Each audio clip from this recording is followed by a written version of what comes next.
Forgot to turn the soundboard on. I love it when I do that. Welcome to the show, everybody. I was talking to nobody. Yes, welcome to the Political Vigilante live stream. It is Thursday, January 28th, about 5:20 p.m. Pacific Standard Time, 8:20 on the East Coast. Watch and listen. Watch and listen. If you're listening on iTunes, like and positive reviews and all that. Thank you. See everybody. Yeah.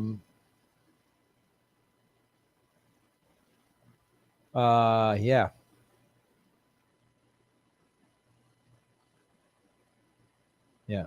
We're muted. We got it fixed.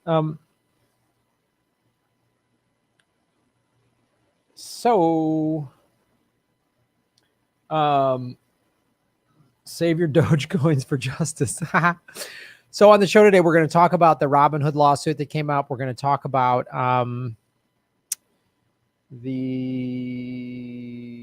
what of the stories. We're going to talk about the $60 billion housing grab.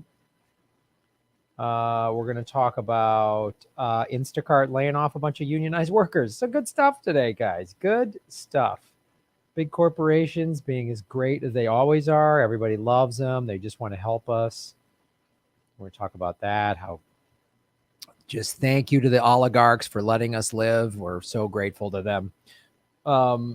Shave your knuckles for justice. What's up? I'm telling you, Reddit day. I know.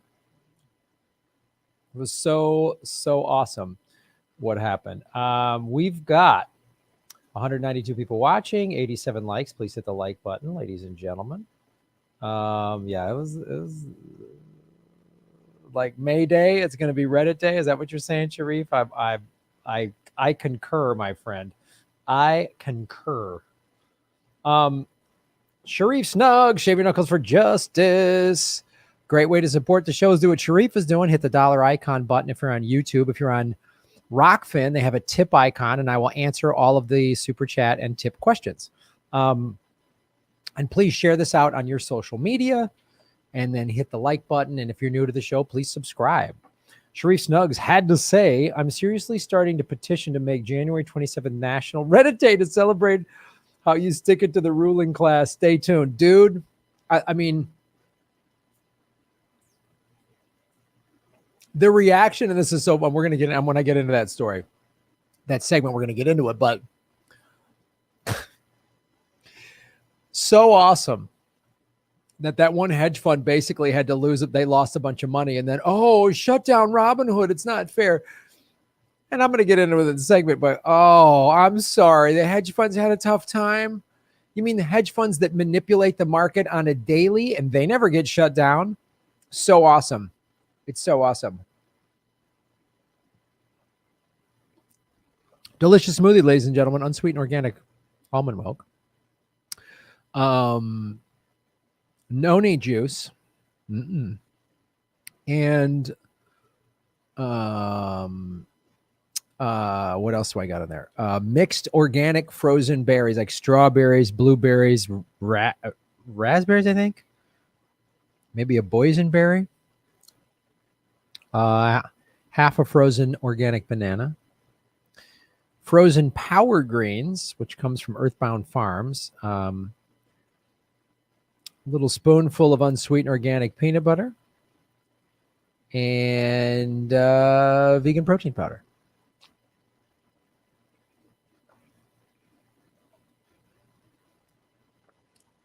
Boycott everything big. I'm so down with that. Matt what's up, Matt? Shave your knuckles for justice, brother. Thank you for coming on the show. Got to give it up for your vid about accountability and the lack of it in this country. That rant should be pinned on YouTube as a must-watch. Amazing. Thank you, Matt. Yeah, I get kind of tired of it. I get kind of tired of the lack of accountability in this country. Now, it's been bred into us to be selfish, to be just, they want us all to be selfish consumers and not help each other out and not have accountability. And what do we see from the leaders of this country? Not just these two awful corrupt parties. Anybody, any big CEO, They're not held accountable. So why should, everyone else is like, well, then I'm just going to, it says, look on your insurance card and your car insurance that they give, that you got to keep with you in your car. Almost every insurance company on the back says, if you get into an accident, don't admit fault. That's for their financial reasons. They don't want you to admit fault because they're going to have to pay for it. But, if you knew the car accident was your fault, shouldn't you go, I'm sorry, I smashed into you. It's my fault. My insurance will pay for it. Like, that's the right thing to do. But, don't admit to it. I don't know what happened. And then everyone's trying to weasel out of everything. And it just cascades down. Our politicians aren't held accountable. CEOs aren't held, like all those well, that's not fair. Remember all those bankers that were put in jail after the 2008? Oh, wait, none of them were. Bush didn't put anybody in jail. Obama didn't put anybody in jail. And yes, the people that stormed the Capitol 3 weeks ago with guns and neo-Nazi shit, okay, they've made over hundreds of arrests. Those people should be held accountable for what they did. Absolutely. But then why isn't Wall Street? Because what Wall Street has done is way worse than that. And that what they did at the Capitol was awful. But are you trying to tell me Wall Street doesn't do worse things? Did those people at the Capitol, and again, they broke the law. They should be held accountable. Absolutely. But did they cause 6 million foreclosures? So if we're going to be outraged at what happened at the Capitol, and rightfully so, then we need to be outraged at all the crap that goes down. But thanks, Matt. I'm glad you liked that video. 118 likes. Let's get the likes up there, everybody. Welcome, Joshua, Miss Callie, and Jean over on the Rockfin. Good to have you.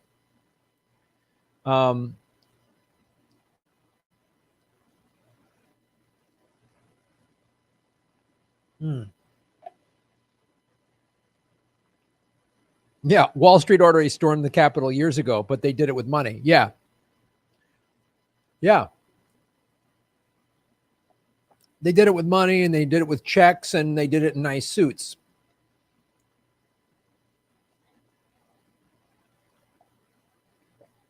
So it was Occupy Wall Street. Now it's Infiltrate Wall Street. And I'm going to get into when I do this segment, but what the GameStop, the Reddit people on GameStop did is actually, and I'm not knocking Occupy Wall Street, but you see how it's actually more effective. Look what it did. Look how much more effective. And I'm not saying don't peacefully protest and don't. I'm not saying that. I'm just saying let's get creative here. And I've been talking about this for a year now. Let's get creative. And that was so creative. I mean, like I wouldn't have thought of that. I don't work the stock market, so I wouldn't even know how to do that. And I'm glad. It's just amazing.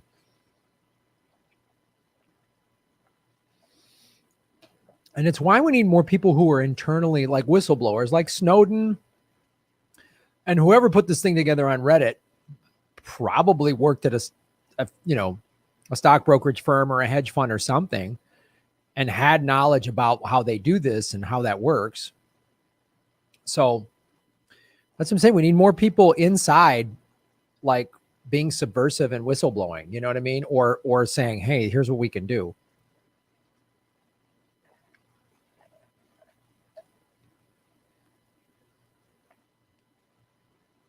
Well, yes, Graham, the way to fight our predatory capitalist system is to really hit there where it hurts, their stocks. And yeah, it's absolutely true. I mean, the thing I talk about on the show a lot is like, vote with your dollars, because the ruling class only understands to money.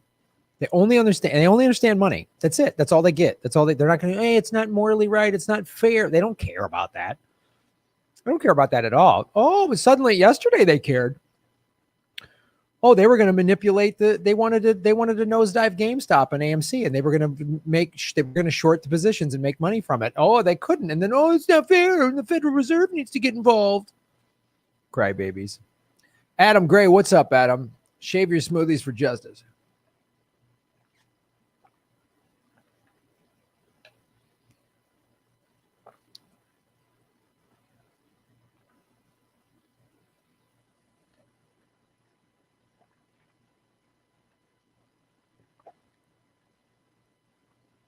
Thank you for your plastic segment, Graham. It's critical to talk about. Gray whales are beaching themselves in the Baja lagoons. Food is hard to get, and maybe they're bloated from ingesting plastic. Yeah. Yeah, I just it's everywhere, man. And being as a surfer and being in the ocean, I just see plastic all the time. And in Los Angeles, whenever it rains, which it's raining right now, plastic, the rainwater, and they just push it out into the ocean. They built this like aqueduct system. They just take the water out into the ocean. Nobody thought, like, we're in a desert. How about we capture all that water because we're in a desert, and then we prevent ourselves from having water shortages and droughts? Well, just put it in the ocean and contaminate the ocean. Like,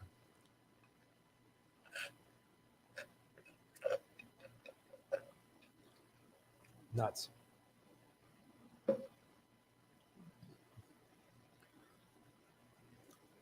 Citadel bailed out Melvin Capital. Robinhood and Citadel are connected. Of course they are. Of course they are.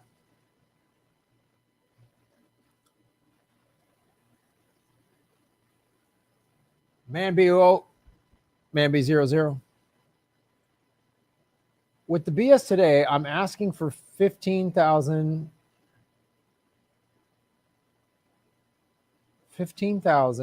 shares and 160 a share. If my money clears tomorrow, I'll buy another 40,000 worth, going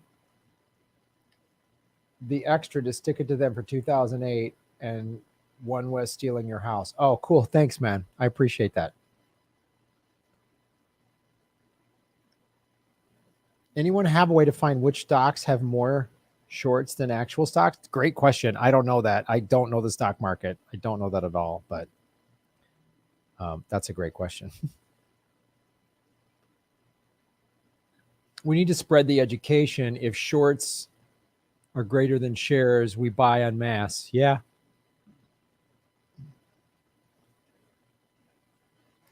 Yep. Fan of fanfics. What's up? Shave your knuckles for justice. Line from Iron Man 2. If you can make God bleed, people will cease to believe in him. Blood in the water now. No going back. More to come. Yeah. Yeah. A hedge fund put money against GameStop to make GameStop stock go down.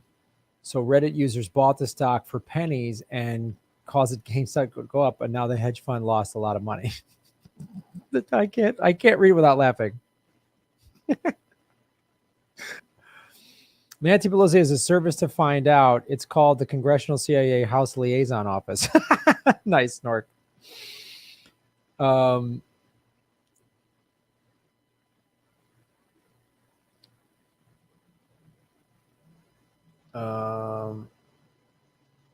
What's up, Humanity Dunkley over in the Rockfin? Steal from the rich and give to the needy. Takes a week of Sundays, but I'm not greedy. Nice. Nice. 168 likes. Let's get the likes up to 200. Share this on your social media, everybody.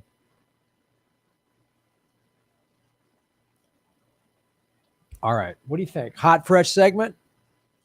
Made to perfection?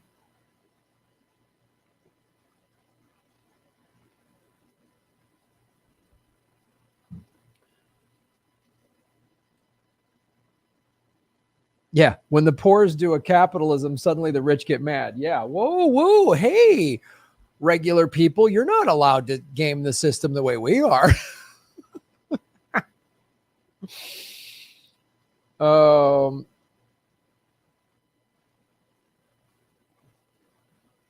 No, that's not what I wanted to do.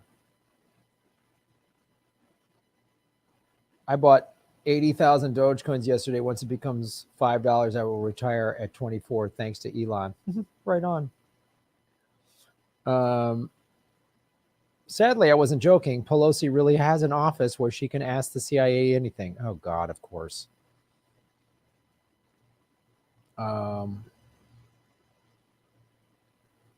You got it, Jay Burke. Thank you for...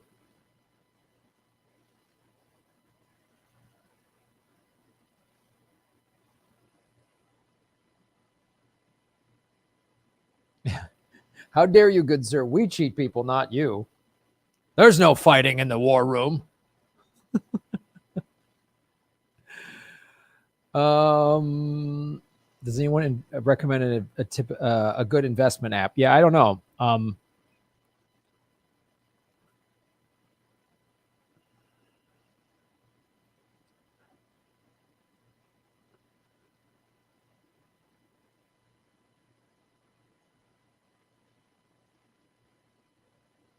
Let's buy Kmart. All right, let me get this segment going.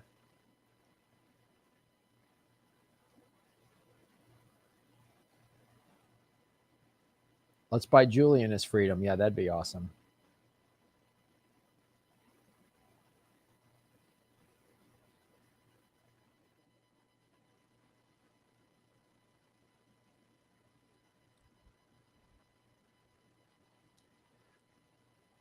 Hello, everybody. My name is Graham Elwood, and you're watching the Political Vigilante. Hit the like button right now. That helps out the show. And then if you're new to it, please hit the subscribe button. That helps out what we're doing. We go live 4 to 5 days a week, and then we drop 2 to 3 clips a day. So join us for a live stream. They're a lot of fun. Like yesterday when we were learning about what happened with GameStop. So many of you are already aware of this. For those of you who are not, I'll give you a quick overview. A bunch of hedge funds were shorting GameStop stock, right? And as I understand shorting, I'm no stock or financial expert, but as they're basically betting that the stock's going to go down. So they put all this money in there hoping and wanting the stock to go down. Now, hedge funds do this all the time to deliberately nosedive a company to make a bunch of money from this. Well, I don't know who, but a bunch of people on a subreddit group decided to fight against it. So as the stock was going down, they all bought in at once at a low price, and then the stock went way up. And I don't know, maybe some people cashed out, made money. So when they did that, and most of the people were using apparently this Robinhood stock trading app. Robinhood, I'm sure so all these hedge funds were like, whoa, wait a minute. Now, these hedge funds do this on a daily. They manipulate the stock market all the time. They put tens of millions or hundreds of millions, or in some cases, billions of dollars to move a stock, right? Companies will short their own stock and then deliberately do something to nosedive the company so the stock goes down because they know, we're going to make money when the stock drops, right? They do this crap all the time. They're never regulated. They're never kicked off. So what happened was then all of these, the majority of the people on Robinhood, the majority of their portfolios on Robinhood were GameStop. So they deliberately said, oh, you can't trade GameStop. And they also did that with AMC, the movie theater chain, right? So they just said, oh, they stopped. You can't trade GameStop and AMC on Robinhood. What? The Federal Reserve gets it, like, you can't, wait a minute. So the hedge funds can do whatever they want, but the minute a bunch of regular people get together and stick it to the hedge funds, one of these big hedge funds had to basically, so when you're betting that the stock is going to go down, if the stock goes up, you lose a bunch of money. You lose a bunch of money. It's just the same thing. Like if you buy stock at $100 and it drops to $10, you lose a bunch of money. If you're betting that it's going to go from $100 to $10, and then it goes from $100 to $200, I'm just using round numbers here. Again, you lose money. So one hedge fund had to regurgitate up their short positions and they lost a fortune. Oh, well, now that's not right.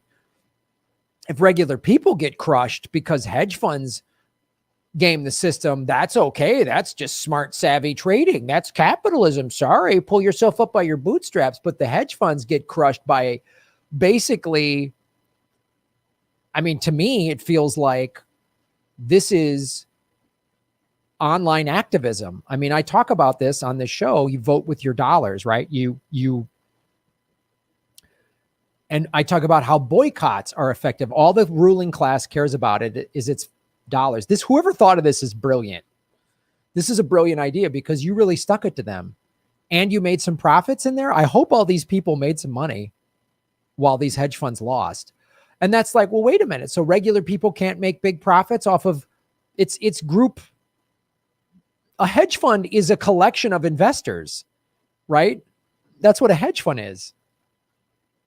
That's what all these big investment groups are. Like, we'll give us all your money, so we have whatever, 100 people, whatever. I'm just going to pick round numbers. We've had 10,000 people that each bring us an average of $1 million. Well, now we have whatever that equates to be, $100 billion or whatever that we can invest. So they manipulate the stock market all the time. So a bunch of people said, well, let's put all of our money together. We'll get, I don't know how many people it was on the Reddit page, but whatever it was, we're going to get 10,000 people to all buy this stock and drive the price up. And wait and keep buying and keep buying and keep buying until these hedge funds drop out. One of them dropped out, and then I think some bunch of people sold it off or whatever. So they did the exact same thing the hedge funds have done. And then Robinhood kicked these people off. So you know what happened today? Oh, lawsuit. Yeah, Robinhood. Wait a minute now. Wait a minute. Robinhood users file a class action lawsuit against the company after it restricted transactions for various securities. This feels, I don't know if this was just a reaction to what Robinhood did, or the people involved in this GameStop Reddit activism were people inside the trading world, people inside hedge funds, people inside Wall Street. They're like, this is how they're going to react. And again, I talk about like why, and I'm going to bring in that social media platform Panquake that Susie Dawson is getting involved with. I posted a video about it because I was involved in it. Bill Binney is helping design it. Bill Binney is helping design it because he was an NSA cryptographer. So you got to get somebody from within to know what they're doing. This, to me, this is just my opinion. I don't know, but this is what I feel like, is that the people that put this together knew exactly. They're like, we're going to make this money. And when one of these hedge funds start losing money, I bet you they shut us down. If they shut us down, we're going to file this lawsuit. And here's the official lawsuit. The Southern District of New York, Brandon Nelson, class action against Robinhood Financial LLC, Securities and Markets, the defendants. They demand Robinhood purposefully, willfully, and knowingly removed the stock GME, which is GameStop, from its trading platform in the midst of an unprecedented stock rise, thereby deprived retail investors of the ability to invest in the open market and manipulating the open market. Wait a minute, I thought this was capitalism. Hey man, they just were smarter. They got a bunch of people together and said, let's manipulate the market the way the hedge funds do. Oh no, you can't do that. Well, they filed a lawsuit. After shares of AMC Entertainment and video game retailer GameStop rose to extreme levels on Wednesday, the trading company Robinhood placed restrictions on AMC and GameStop security, as well as other heavily shorted stocks. So again, this leads me to believe the people involved in this, and right on for them if this is the case, well, they definitely did their research and found stocks that were heavily shorted and found big hedge funds that were putting all this short money into it. And they went, okay, let's go after them. Which, like, where can we get that information? Because I just want to know where I can find that, and I'll buy in. I'll just send out a tweet. Oh, hey, everybody. Goldman Sachs is got a bunch of short positions, or whatever, whoever has got a bunch of short positions on this stock. Let's all buy in. Well, I'll open up an Ameritrade account or whatever. I'll do it. Since then, AMC and GameStop shares have fallen by 50%. Oh, I'm sorry. Tell me again that this isn't a rigged system. Tell me again that the reason I don't have more money is just because I'm not smart. I need to pull myself up my bootstraps. It's a rigged system. It's completely rigged. This is brilliant because it really pulled the cover off of how it's completely rigged. The rich people say, oh, you working class and you poor people, you should be smarter with your money. That's what they always say. Oh, the people, they're poor and the working class. They just spend their money on dumb crap. They don't invest it. Oh, okay. Well, we're investing it now. Oh, a bunch of us got together to say we're going to we're all going to make the stock price goes up, which means we all benefit from it. Whoa, you can't do that because we were trying to tank the stock. It shows you the hypocrisy of our system. It shows you how corrupt it is. And then, of course, the Federal Reserve, the new Secretary of Treasury, Janet Yellen, she's on board with it. Come on. The SEC's in on it. They're all in on it. Watch the movie The Big Short. You'll see how the whole system is corrupted. There's no regulatory body that these Wall Street people, that these companies do whatever they want. The fact that they were able to just pull GameStop and AMC off of Robinhood.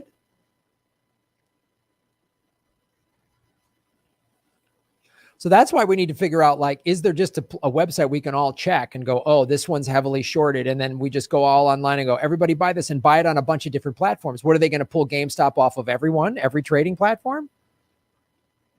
TD, Ameritrade, they're going to just pull them all down? I don't know all the ones. I don't do stock trading, but I'll open up an account and put a couple $100 in there just to buy a stock and make some money and stick it to a hedge fund. I would do that. I'd do that. I'd get up at 3 a.m. to do that. Other trading platforms like TD, Ameritrade, and Charles Schwab also block transactions for the same securities. They block them. See, they all work together. Oh, this sounds like collusion. A bunch of big stock companies colluded so that regular people couldn't deliberately manipulate a stock the same way the hedge funds manipulate a stock. Amen for this lawsuit.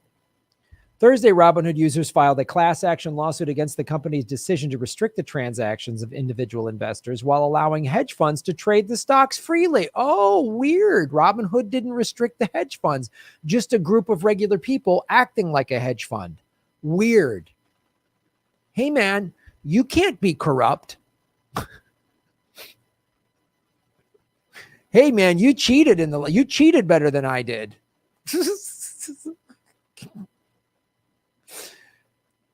Hey, that your professional athletes on your professionals where they use performance enhancing drugs better than our athletes did. It's like, and then all these Twitter and all these people on Bloomberg, whatever, like, it's not right what they're doing. This could cause a long-term problem. This isn't good. Oh, thoughts and prayers, Buttercup. I'm sorry. Thoughts and prayers. Did the hedge fund lose money because a bunch of people stuck it to them? Oh, I'm so sorry. I mean, thoughts and prayers. You know, like, I'm going to raise a glass, man. Just pour some out for my dead hedge fund homies, man. You know what I'm saying? Oh, dude, I'm sorry. Moment of silence for the hedge fund. Oh, man, that tastes like the profits of regular people. I mean, in all fairness, if some of these hedge fund owners, have to sell one of their yachts, I mean, that isn't right. And that Reddit group should really look in the mirror and say, man, I made a hedge fund guy have to sell one of his yachts. And they're going to have to live with that. Reddit group's going to have to live with that the rest of their life. Oh, frame it. Frame it.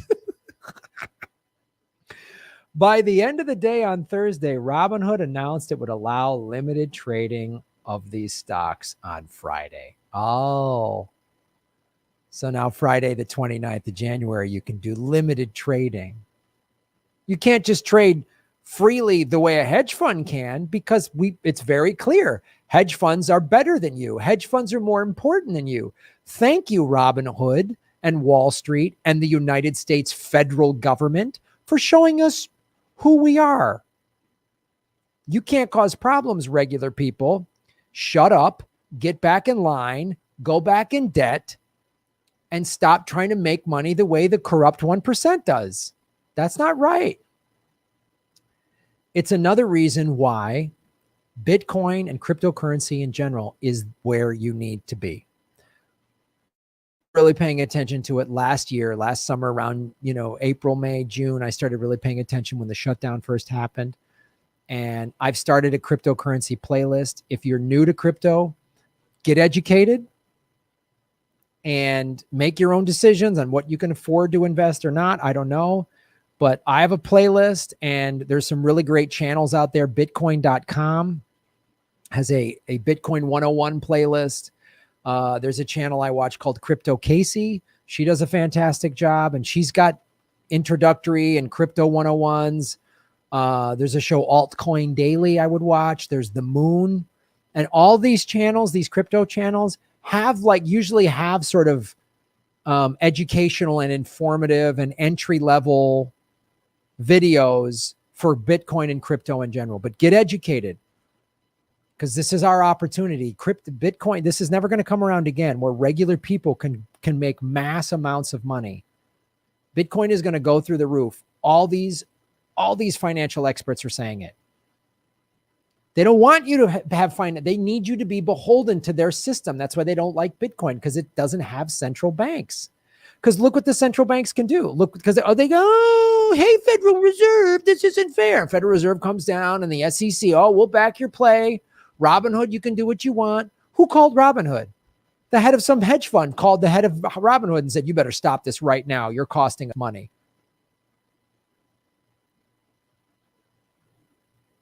It's so great watching capitalism get eaten. So even AOC's weighed in. Ted Cruz and AOC agree on something. They aren't happy with Robinhood. All right. And it's funny. I was watching Bloomberg, and I even saw like a Bloomberg analyst go, well, wait a minute. This ain't right. Hedge funds have been manipulating the market for years. Why can't regular people? So even on the capitalist financial channels like CNBC, which praise hedge funds for manipulating markets on a daily. Oh man, that's savvy business. Boy, the head of that hedge fund, that person really was sharp. That was a sharp move. You know, they're all geniuses, but the Reddit people are a bunch of hooligans.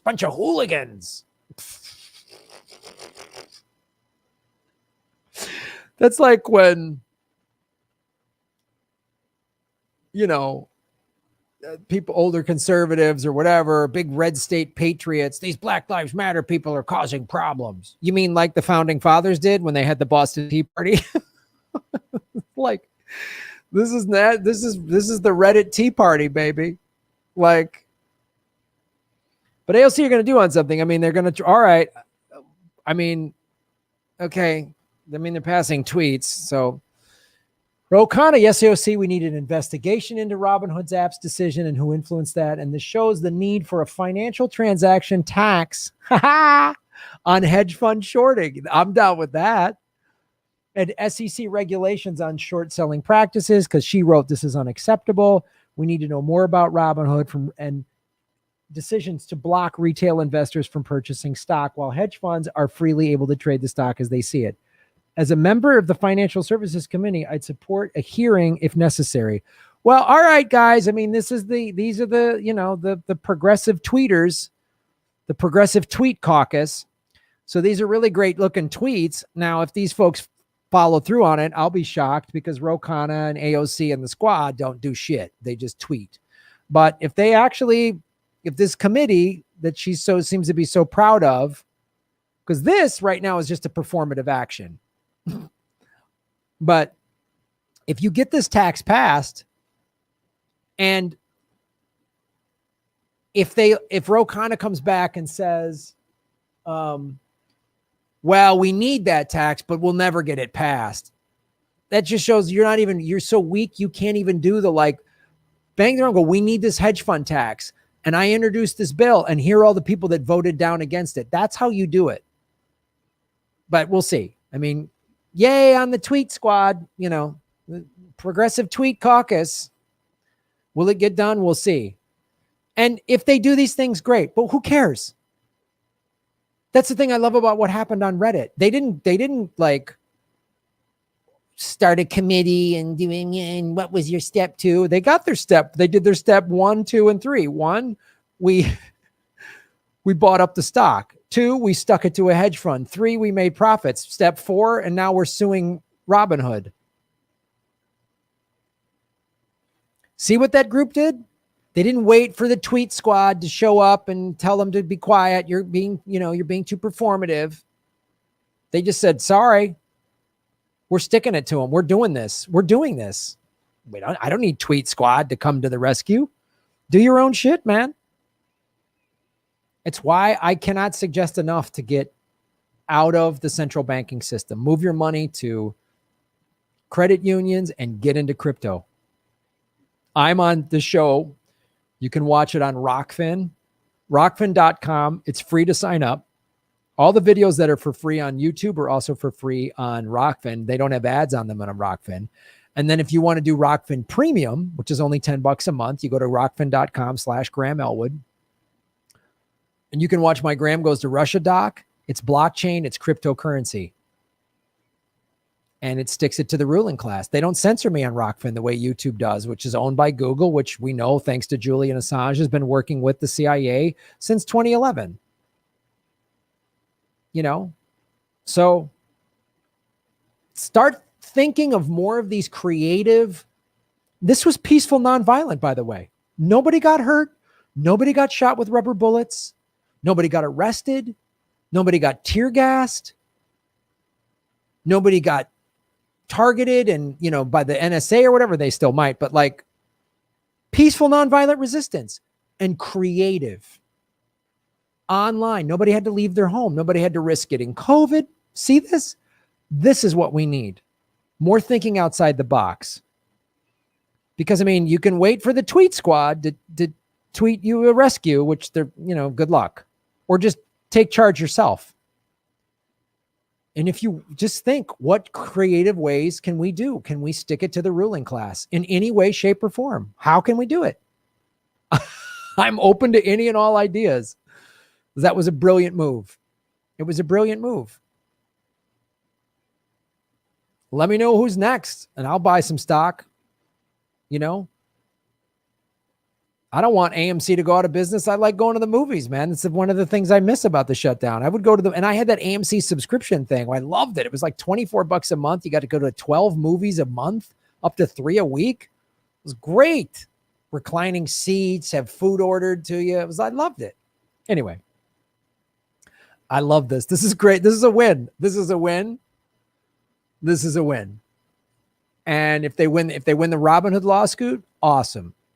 And if the tweet squad actually gets a law passed, all right, great. Keep thinking of ideas like this. Keep doing them. Whoever created this, you're a genius. Whatever person or persons came up with this, right on. Shave your knuckles for justice. Ba-boom.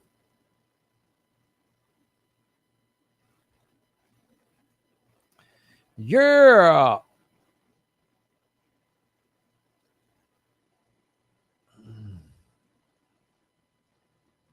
That was easily one of the most brilliant forms of rebellion I've seen in my 59 years, right? Wasn't it? Brilliant. Brilliant. It was brilliant. Ruth P. What's up, Ruth? Shave your knuckles for justice. How does one figure Bitcoin profit loss using Ledger Live? Can't find this info anywhere. I'm not sure. So if I understand, Ledger is a cold wallet. So if I understand, Ledger, I think Ledger is a cold wallet. I don't use Ledger personally, but what you need to do is go to one of the websites or exchanges that show what Bitcoin is trading at. Like I'll tell you right now, like I have Coinbase. So I just pull up my Coinbase app and it tells me, yeah. So right now Bitcoin is at 33,975. In the last hour, it's come down a little bit from 34,000. It's been going up in the last 24 hours. It got as low as 30,700 over the last week. It's been bouncing up and down between 30 and 34. Right? Ethereum is having a really good week. It broke the all-time high and it's been moving sideways since then. It's been coming up in the last day. In the last hour, it's come down just a hair, but yeah. So there's just an app and it's got like charts and graphs and all the different coins on it. So that'll tell you, like, if you've got a bunch of cryptocurrency on a cold wallet like your ledger, you can just see how much it's worth right now.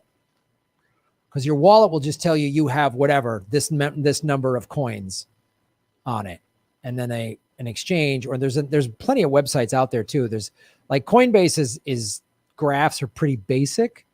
And there's some, I think there's one called Trade something. I'm finding these new websites that are really for day traders. I don't really day trade, but showing the real, like the 4-hour window and the charts and all that stuff if you want to get into day trading. And there's like online classes that I know people are taking to learn how to trade and take the emotion out of it and just say, well, when the chart does this, you do that. When a chart does that, you do this.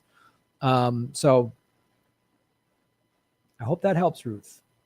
Sharif Snugs, what's up, dude? Shave your knuckles for justice. I'm calling it. I bet you in the future, buying stocks will be tied to income, worth, and background checks. Never again. Yeah. Oh, they're going to just make, yeah. Only rich people can buy. They're going to really limit access. It's funny. This is why they all got.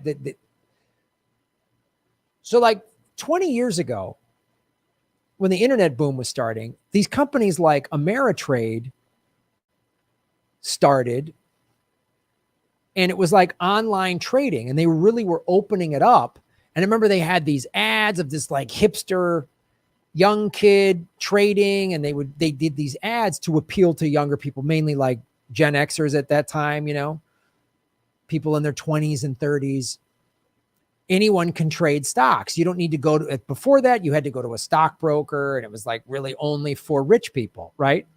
So they opened it up, and they're like, man, we're getting every Joe America to, every regular person to come in and buy stocks, and we're making money. So there was more money coming into the stock market, and the hedge funds were like, oh, great. Now there's a bigger pool of money that we can manipulate. So they loved having regular people in there. It's like a casino. We want the masses to come into our casino so we can stick it to them,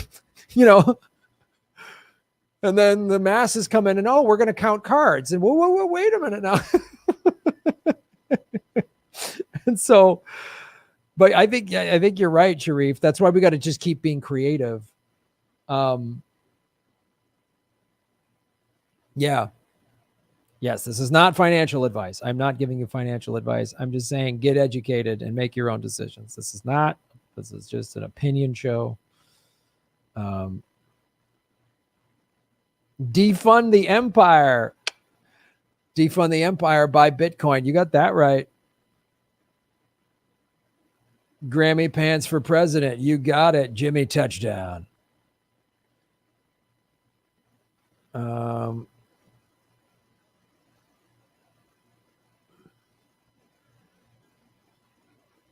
Yeah, they're just mad. Regular people are making money using their corrupt strategies. It's so, God, it was so brilliant, man. Stuff like that just gives me hope.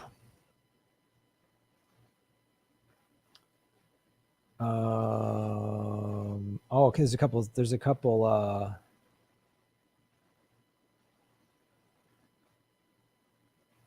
a couple of super chats I missed. 566 watching, 331 likes. Let's get those likes up there. Let's get the likes, get the 400. Come on now. Kevin B. Shave your knuckles for justice. It's nice to see the ending of trading places take action in real life. With WSB using GME to stick it to hedge funds manipulation. Webbull allows GME, allows GameStop to be traded. Nice. No, it is like the ending of trading spaces. Yeah, it's great. Trading places. Yep. If you haven't watched that movie, watch that movie. Wit to wit, shave your knuckles for justice. Jimmy Dore has been shadow banned in our area. Not surprising. Sharif Snugs, boom. Shave him. Isn't it funny? This hedge fund got bailed out in a day. But the American people got bailed out never. Such a pearl clutch, crybabies. Oh, I know. We can't even get $2,000. We can't get free health care, but they're bailed out. Excuse me, they're bailed out. Yeah. People are dying in the street, but oh, well, how are we going to pay for it? And boy, Mitch McConnell and Nancy Pelosi just they're at a loggerhead. But oh, a hedge fund lost a bunch of money because regular people outsmarted them. Wait. Hold on. Macarius 39. Ba-boom. They did much worse than just halt trading. They were selling off people's stock in GME without their consent. They tanked the stock doing so. Wow. Well, let's see what this civil suit does. Let's see what it does.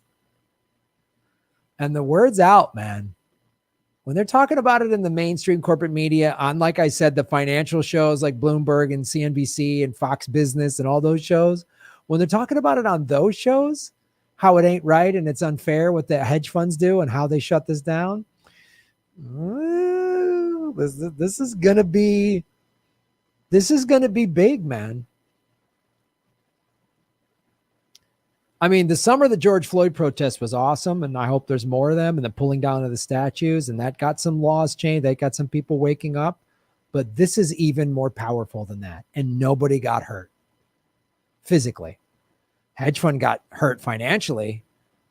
All their buttholes are probably a little sore right now, but nobody, none of the people buying GameStop none of them got a nightstick to the head. This is brilliant. Ruling class, you better wake up, man. This is just the beginning. You better start playing fair. You better start giving up some of your wealth. You better help people that are desperate, because we're going to keep doing this. I'm down with this type of revolution. I'm so down with it. Adam Ross. What's up, Adam? You're making Gotham great again. Big banks, let's make ads telling people that the cure to poverty is stock trading. Yeah, that's how you get out of poverty, stock trading. People, okay, let's buy stock. Big banks, we need regulation. I know. If you just invested your money, don't just spend it on a big screen TV, invest it. Be smart with your money. Take some classes. Okay, we did it. And here's what we learned. These big hedge funds so we learned, somebody said, no, find a stock that a big hedge fund is looking to short, and then get a bunch of your people together on the internet to all buy it. Okay. Whoa, not that. I just wanted you to open up a Ameritrade account with a couple of grand, and then you piss it away, and then we take the profits. What did you think I meant?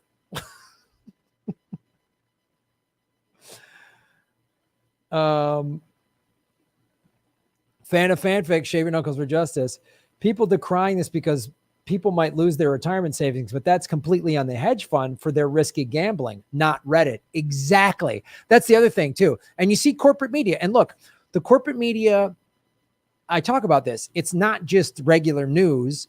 It's show business. But in this case, the corporate media on the business, all CNBC and all those Bloomberg shows and Money Talk or whatever, they all are stacked in favor of the ruling class and their nonsense. So they're like, these people on Reddit are being reckless. They're hurting people's retirement plans. No, you're right. The hedge fund gambled. The hedge fund was playing fast and loose with your money, not the Reddit people. The Reddit people were smart. Your hedge fund was dumb. Your hedge fund was arrogant. Your hedge fund was trying to manipulate the market, and they got beat at their own game. So if you lost money, don't get mad at the people on Reddit. Get mad at your hedge fund. And maybe get your money out of a hedge fund and buy some crypto. That's what I would do.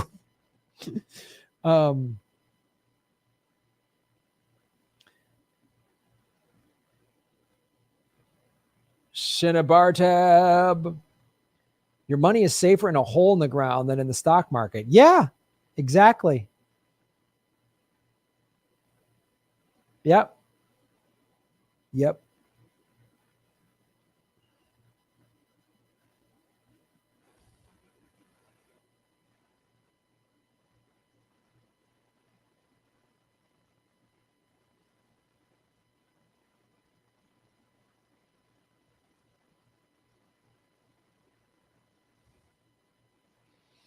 90% of stock owned by 10% of the people. It's just a mechanism for the rich to own the surplus value of people's labor. Should nationalize banks and Wall Street. Right on a socialist channel.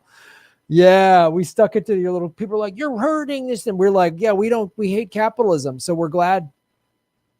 Sorry. It's so great. Oh. Each time a hedge fund manager's tears fall, an angel gets its wings.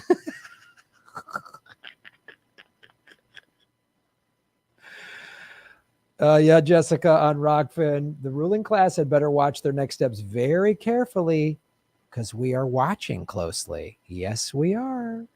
Yes, we are. Time's up. The people are energized and have little to lose. Absolutely. Absolutely. And the thing that's happening when everyone heard about this yesterday and now today, I bet you got a bunch of tech people and investor activists or whatever going, that gives me an idea.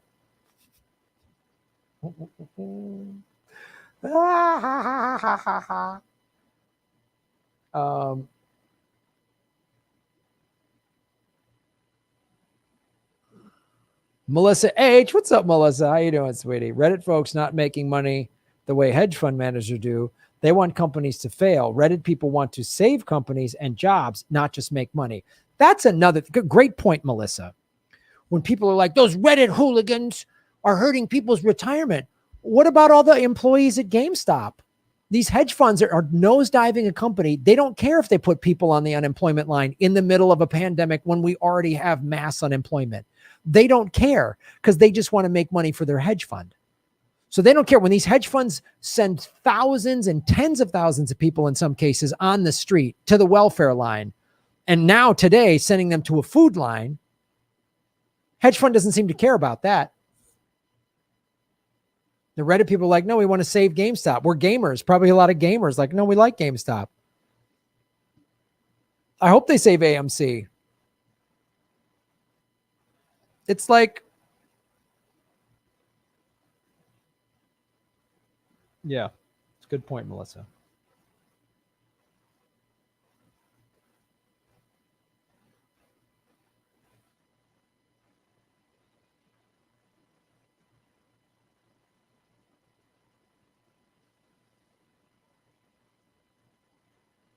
Crypto is a commodity. You're not really defunding dollars. Well, here's the thing. If the value of the dollar goes down or if inflation goes through the roof, then the value of your dollar is less, right? I mean, we've already seen, like, look at what $1,000 bought you 10 years ago. Just rent wise. What could $1,000 in rent buy? Or if you earned $1,000, what could you do with that? When gas was $2 a gallon and, in my neighborhood in Santa Monica, a friend of mine back in 2009 or 10 had a 1-bedroom apartment on the same street I was on for $1,200. That apartment before the pandemic was like $2,500. So if you made $1,000 in 2009, it paid most of your rent. Right? If my friend made $1,000, it paid most of his rent. If you make $1,000 now, it doesn't even pay half your rent. That's how the value of the dollar. Whereas Bitcoin is like an asset class that grows in value, and it's going to continue to grow because it's finite. There's only so many Bitcoins out there, and every 4 years they have the number of coins that are mined, thus ensuring that there will never be a massive surplus. And that's why the big banks know this. All this institutional money in the last 7-8 months has been flowing in to Bitcoin. Remember when I had Christy I on the show over the summer? Again, watch my crypto playlist. It's an interview from like September where she talked about all these companies and hedge funds were shorting the dollar and putting money into Bitcoin.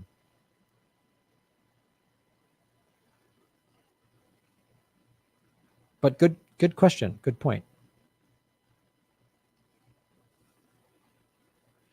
Melissa H. What's up, Melissa? GameStop is now a verb. Oh, God. So great. Fan of fanfics, what's up? Saw a Facebook post that said young people will tank one hedge fund every day until we get $2,000 every month, and I really hope we do. Oh, I'm done. I'm down with that. Keep tanking hedge funds. That's another thing. This is how you get $2,000 stimulus. This is how you get rent forgiveness. This is how you get Medicare for all. We're going to keep doing this until we get Medicare for all. I mean, like, we can pick something. We want a real Green New Deal, so we're going to keep doing this.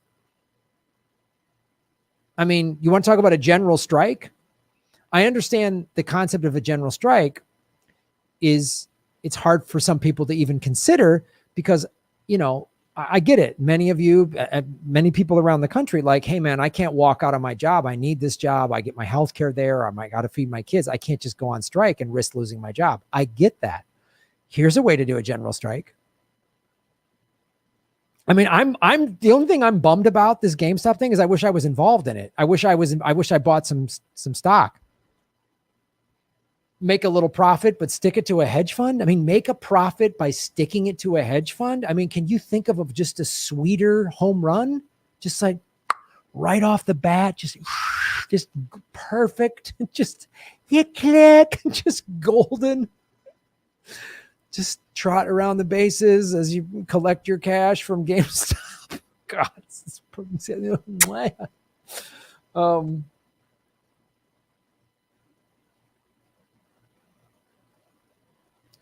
Market Watch. Thank you, Snork Y2K. Market Watch publishes the top 100 shorted stocks. There we go, guys. You all have homework to do this evening. Go to Market Watch, find the top 100 shorted stocks, find a big one, spread it around, go on Twitter, and just say, oh, this is the top shorted stock, everybody. Put it on Reddit. Go post it everywhere. This is the top shorted stock.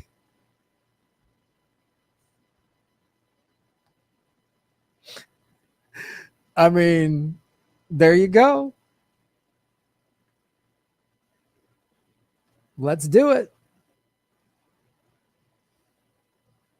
Thank you, Snork.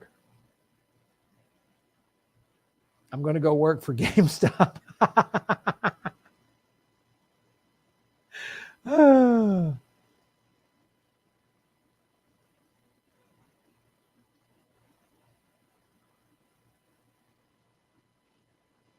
There's going to be a huge shift to decentralized brokerage platforms on Ethereum. Yeah, Ethereum is another one that I'm excited about, just because it's a technology. You know, it's a platform. Levon Huey, what's up, Levon? Thank you for watching the show. The hedge fund managers are getting crushed so bad that they could risk prison time rather than lose any more money. Oh, man. Oh, God. And then if they win their lawsuit, I don't want to get ahead of myself, but it's just you know, every day it feels like you wake up and you just get kicked in the teeth by the ruling class, but not yesterday and not today. Sorry.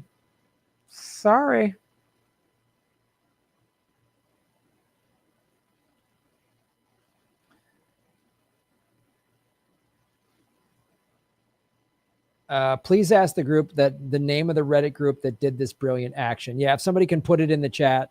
I forget the name myself, so I apologize. I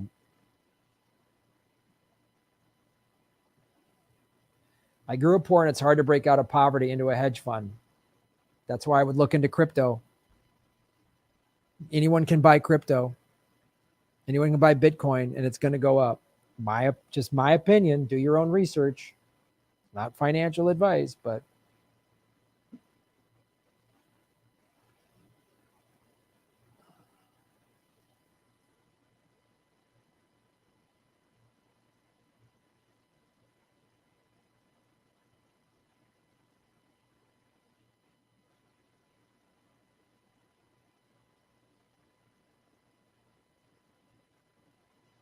my mom thinks Biden is coming to save us. Oh boy.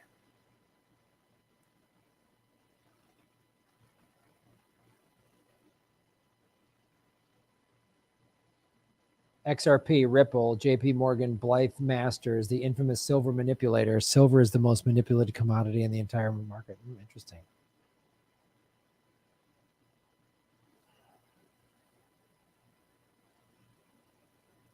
It's 2:06 a.m. in Scotland, and I'm still awake watching you, Graham. I can't go to sleep until you're finished. Oh, dude, I had started to keep you up so late.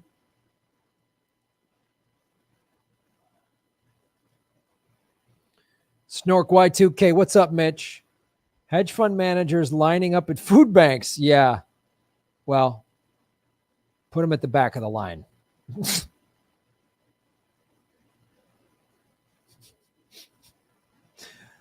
Fan of fanfic, shave your knuckles for justice. Hedge fund managers, you millennials are wrecking our business. Millennials, bro, we barely care about our own lives. Why do we care about your hedge fund? I know. These millennials, they don't care about anything. Yeah, because you guys took their futures.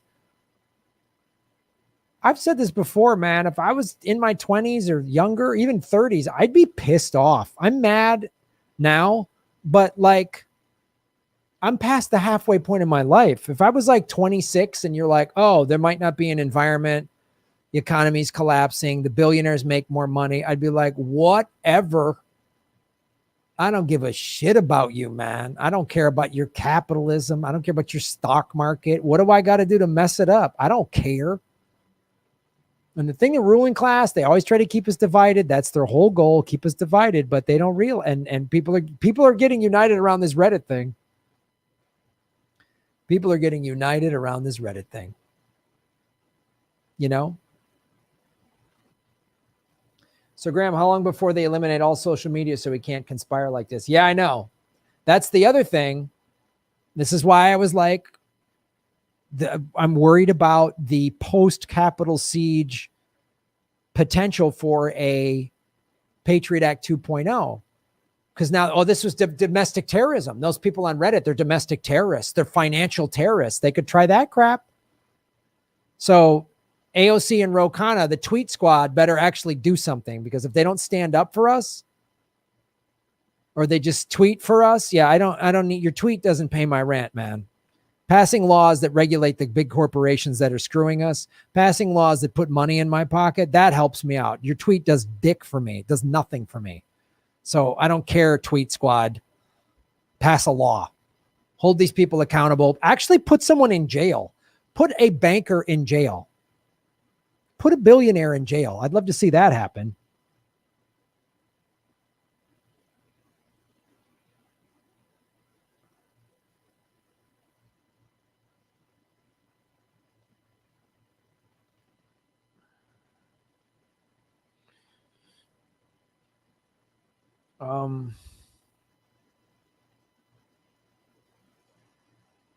Invest in endless virtue signaling by Biden.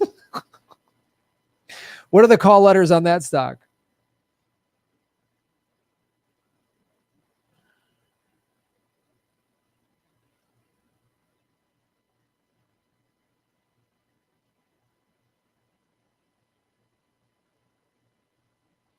Jimmy Dore tells people to keep their money at the end of every video while TYT unceasingly begs people for it.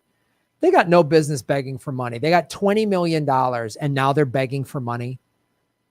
If I was given $20 million, I'd be like, you guys don't need to donate anymore. I'm good. I need to ask for money because you guys are the only ones keeping my show going. If I had $20 million, I'd be like, don't worry about it. You know, like, save your money. We're all good. A bunch of weasels. $3 to $10 billion lost by Melvin hedge fund alone. That money went to roughly 2 million regular Americans. That makes me feel good. That makes me happy.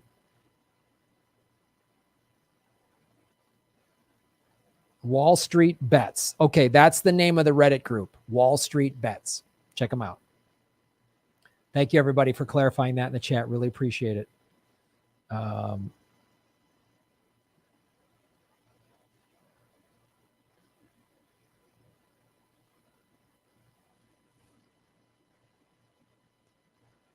Snork Y2K, shave your knuckles for justice. Hedge fund managers lining up food banks. Yeah, I read that one already. That's awesome. Sorry.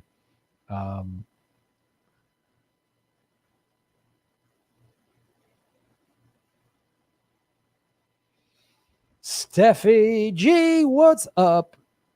I really like that it's GameStop too, because it was a store popular with young people. I would have felt a little different if it was Viagra stock.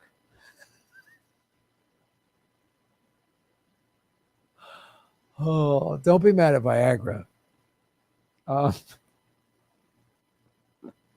That's funny. John Silver, reddit.com/Wall Street Bets. Thank you for the whole URL, John. Really appreciate it. Thank you for supporting the show.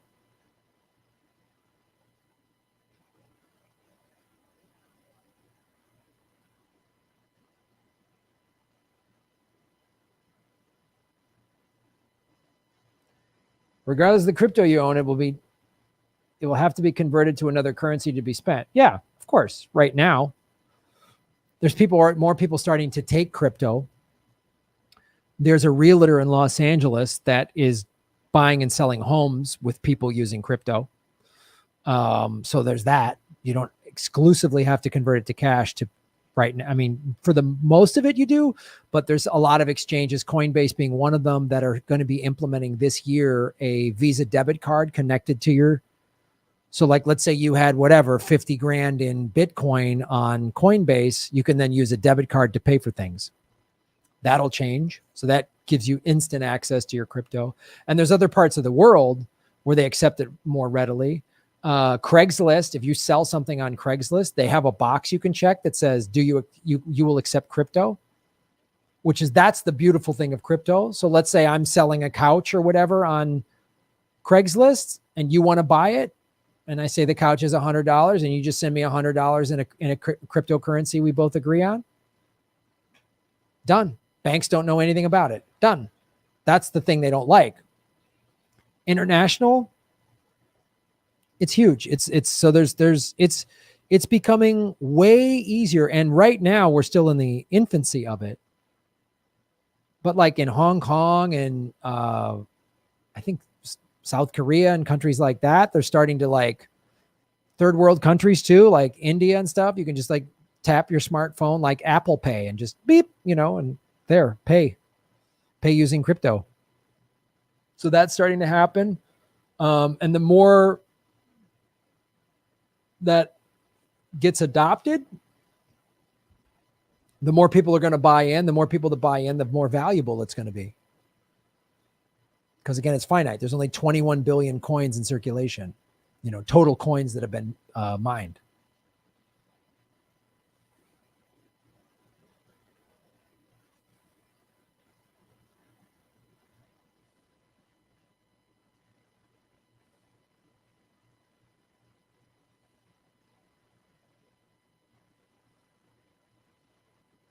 Yeah, Coinbase is perfect for beginners. I got on Coinbase because I was a newbie over the summer and was like, what? And so now I'm starting to explore other exchanges where you got to use a VPN because you technically can't use it if you're in the States or whatever. So, yeah, but Coinbase is great for now. You can trade, buy and sell on PayPal.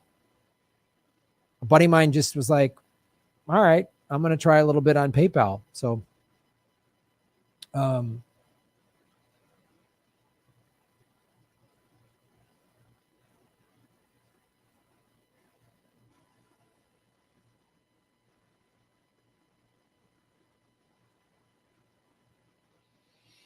Fan of fanfics, what's up? Boom, rotate for truth. We give GameStop a hard time for their trade-in policy, but it's generally a fun store. Cheap t-shirts, minis, merch, and the staff genuinely love gaming. See, that's really cool. I think that's part of why my guess is a lot of this Reddit group, Wall Street Bets, was like a bunch of gamers that liked going into GameStop. Like it was almost like a community. The gaming community, was all mainly online, but that's a place like you could go in person and everybody worked there. It's like going to a comic book store. Nobody works in a comic book store that doesn't like or understand comic books. You know what I mean? No one's like, oh, I don't know comics. It's like comic book nerds. That's why you loved going to a comic book store. It wasn't just some regular store. It was like they really liked it, like a good used bookstore. You know, I love bookstores, and obviously the bigger chains have all been closing down, but I love going to a used bookstore because the people that work in a used bookstore love books and they love talking to you about books. And that's the GameStop, that experience, that sort of sense of community and, oh man, we're all in the same thing. It's why, again, like the live Jimmy Dore shows and live Progressive Comedy Tour shows, I miss them so much because it took this online community that we've built here and came to your town with it. So we could enjoy the comedy together. We can all laugh together and then hang out after the show together. So it's like it put a face to this online community. I've met so many of you at live shows. And it sounds like that's what GameStop was. I'm not a gamer, but like I get that. I was a comic book guy for a long time. I still sort of am, but like I haven't like seriously collected in a while. But I loved going to a comic book store because I could just talk comics with whoever was there. It's like something I love about surfing. I paddle out next to another surfer and we can just start talking surfing. Like, hey man, where'd you get that board, or how the waves bent? Like immediately. And there's no like, what, huh? I don't know what you mean. Like we're automatically on the same page. Like I'm sure that was it. You walked into GameStop, you got it. You checked this game, whatever. So everyone said, let's save them. And the hell with this hedge fund that's trying to take away this thing that we like. So great. God, I can't get enough of how great it is what they did. And it's cool that you guys that are gamers and GameStop fans are weighing in with why it was important to you. And that's really cool, giving us even more context for how cool this was. Sharif Snug, Shaving Knuckles for Justice. Vegan guns, baby. Short that stock. You can't do it. It's too much. The guns you can't short these stocks. Look at that. You can't short that stock. This stock is only going up. One direction, kid. Vegan guns, get in for the long haul. You can receive crypto over Zoom too, which I know banks don't like. Oh, wow. I did not know about Zoom. Damn, I didn't know that. That's really cool. Thanks for that info.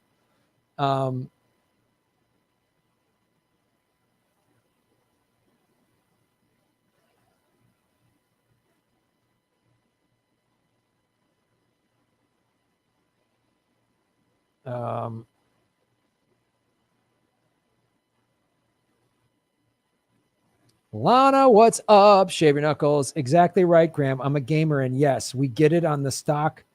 We get it on the stock play about damn time. Right on. That's good to hear. Yeah. I know a lot of you are gamers. That's a really cool thing, and I think that's probably that's my guess why they picked GameStop. I mean, like you said, there's probably a bunch of stocks that these big hedge funds are looking are have a short position in that but they let's save GameStop. We like this. Oh, it's so great. Margaret Miller, GameStop equals Funko Pop. Boom. We've got 488 likes. Let's get the likes up to 500, everybody. Let's make sure I didn't miss anybody.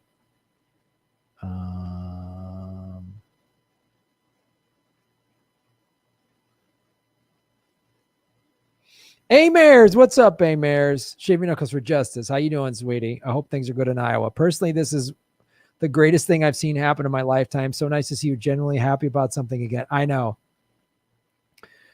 It's tough. Last couple of days have been rough, man. It's just like the Jimmy shit, whatever. Like that was. So thank you. I feel the same way. Like.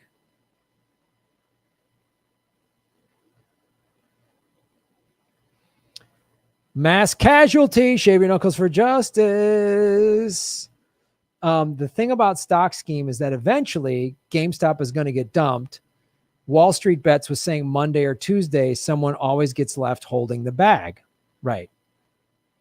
But if you do it coordinated, you can say,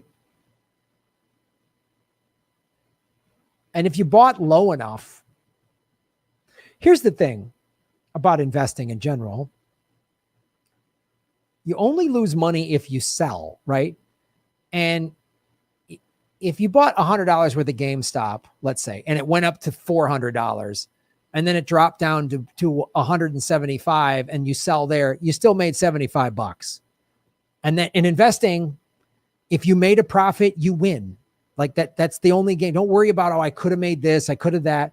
If you pull out with a profit, there you go. So if you're going to do one of these Wall Street bet things again, just think of it like that. First of all, don't ever invest with money you can't afford to lose. Don't like, this is my last $500. Don't ever do that with crypto or anything. Don't ever do that. Only with money you can afford to lose. And it's one of these old school guys, Rockefeller or somebody said, I never lost money getting out early. You hang on till it hits its peak and, I should have. Don't worry about it. If you make a little profit, pull it out. 10%, 20% gain, whatever number like is good for you. It's great. Ruth P. Shave 'em. Boom. I think they will label this work as an act of financial terrorism if they haven't already. Yeah, I know. That's my fear. But we just got to keep getting creative. La la la cha cha. Boom boom boom boom boom. Remember when W wanted to send Medicare to the stock market? That market's about to eat the lead weenie.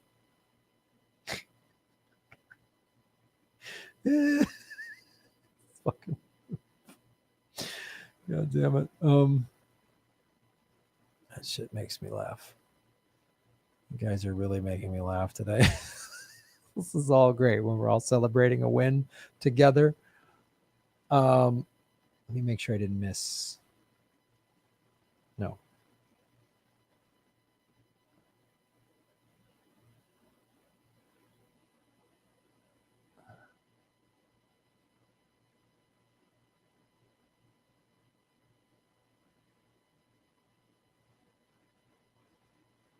Okay, that one I posted. Get that GameStop Funk Pop I posted. Okay. Fan of fanfics. Boom, boom, boom. Gamers love GameStop the same way music lovers like Ron love record stores. Also, the way mainstream media is covering this is making my parents question mainstream media. That's, again, why this is brilliant activism. Because it's not just like lefty people or revolutionaries seeing how powerful this is. Like I said, I saw a woman on Bloomberg TV, which is all about apologizing and protecting Wall Street. They're never going to scream for a CEO at a hedge fund to go to prison on Bloomberg or C-SPAN or CNBC or any of those. Those mainstream media financial shows are never going to do that. And a woman today was doing that. I was watching it this morning and she was like, well, wow, she was talking about the housing crisis. Nobody went to prison. People, and she said this on Bloomberg. People are just fed up with the establishment. That's why they did this. And it's like, yeah. And I don't know that the majority of the audience at Bloomberg is like lefty revolutionaries. So it's like you say, it's like your parents. It's like people watching corporate media going, well, that ain't right. And she said, all these people did is exactly what the hedge funds have been doing. So why are retail buyers being penalized? The hedge funds weren't.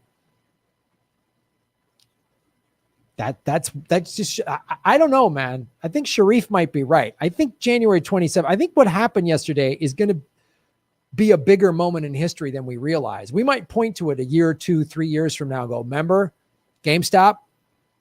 Remember GameStop Wednesday or whatever we're going to call it, Reddit Wednesday or whatever. Remember January 27th? Remember that day? Look what we're going to be able to go, look what has happened since then. All these other activist movements, all this other, maybe there's, I'm not going to be confident that the government and the tweet squad's going to have government regulation, but it's like the people woke up. The people went, nope.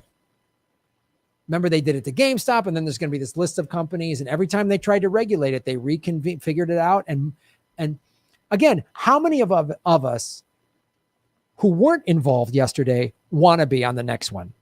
That's the other thing that this is why this is, I think, so much bigger than we realize, and history will tell the true story of how big yesterday was.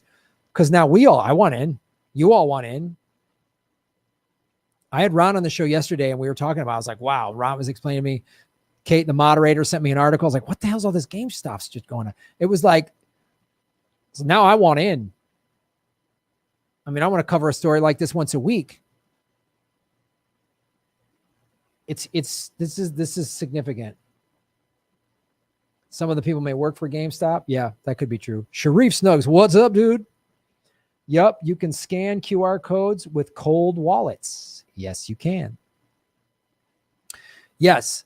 With cold wallets, some of the wallets on your phone, you can scan QR codes. I've started to watch some like Bitcoin documentaries, and like in many countries in China, they've been using Bitcoin for the last 5 to 10 years. Pretty like there's Bitcoin ATMs.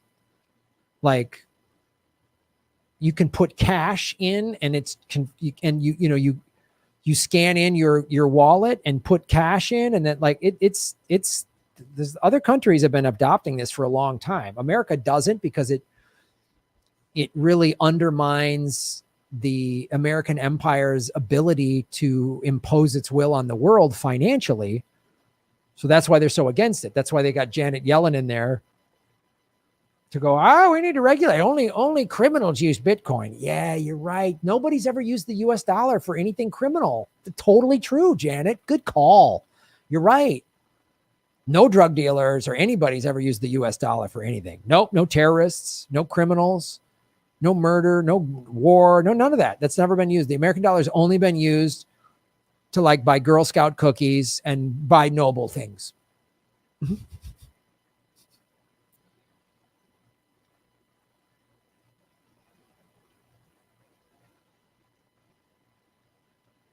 Robinhood app sells their customers' order flow to the hedge fund financially backing the short against. Wow. Man.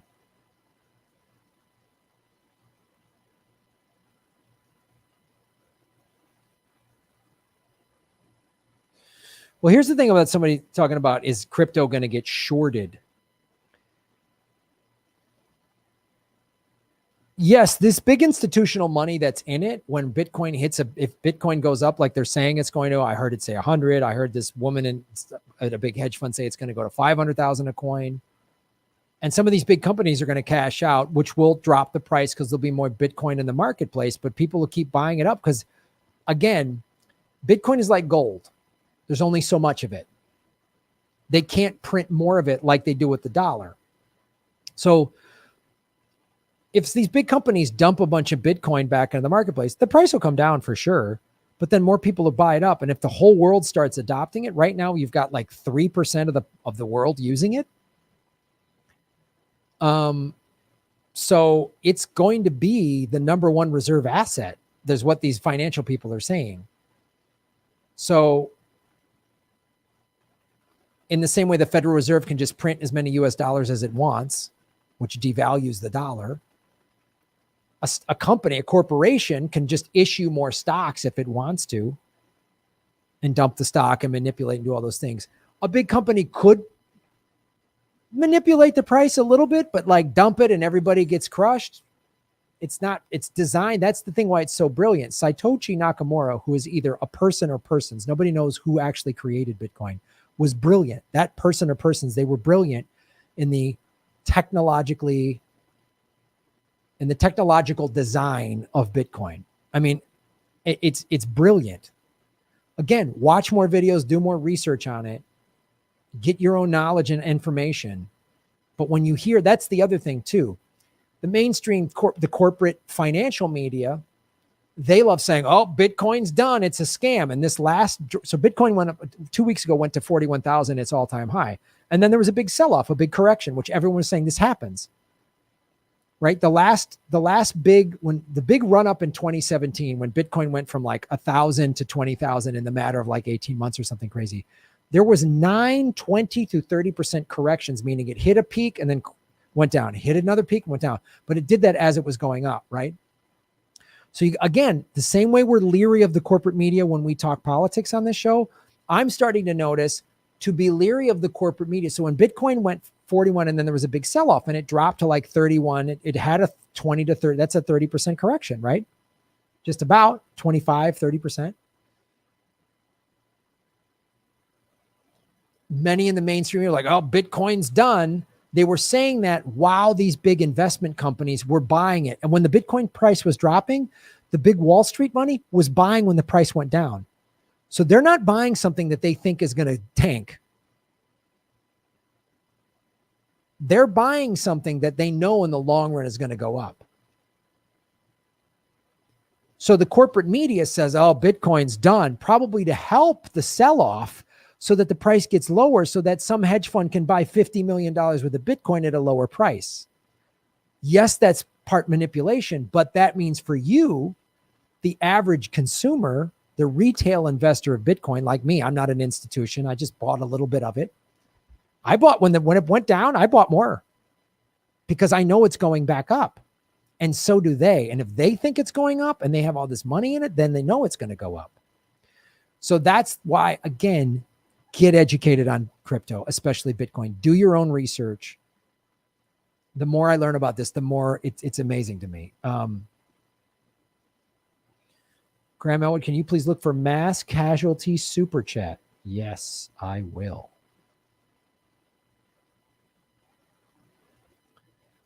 Nina PSR, is Jimmy okay? Hasn't done a live stream in a week. Yeah, man, he's good. He's just taking some days off. Look, I love doing the show, but it is it takes a lot of energy, and I get like somebody needing a break.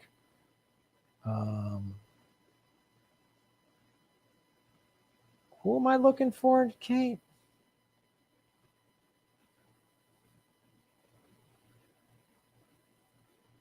Mass casualty. I read that one. Yeah, I read that the thing about the stock scheme is that eventually GME is going to get dumped.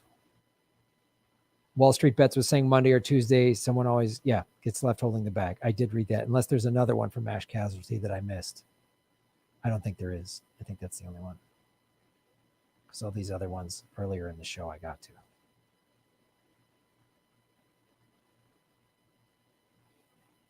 I got it. Okay, thanks, Kate.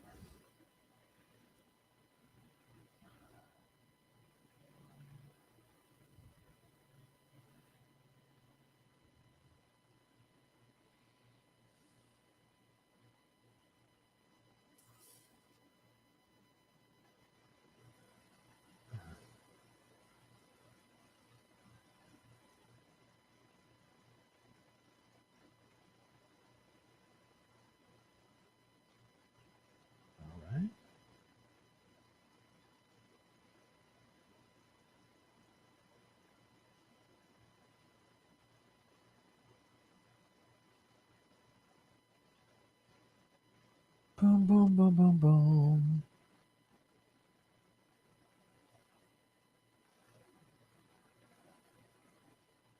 Annabelle Corley, what's up down under, Annabelle? How you doing? When I hear of funded managers, I think of Wolf of Wall Street, coked up, constantly talking up everything, and they are proved to be fraudsters. Yes. Hedge fund managers are all just like coked up nightmares, like Leonardo DiCaprio and Wolf of Wall Street. That's how I feel. Levon Huey, boom. Steve Cohen, who runs Melvin Capital, also purchased the New York Mets last summer. Imagine him having to liquidate the team.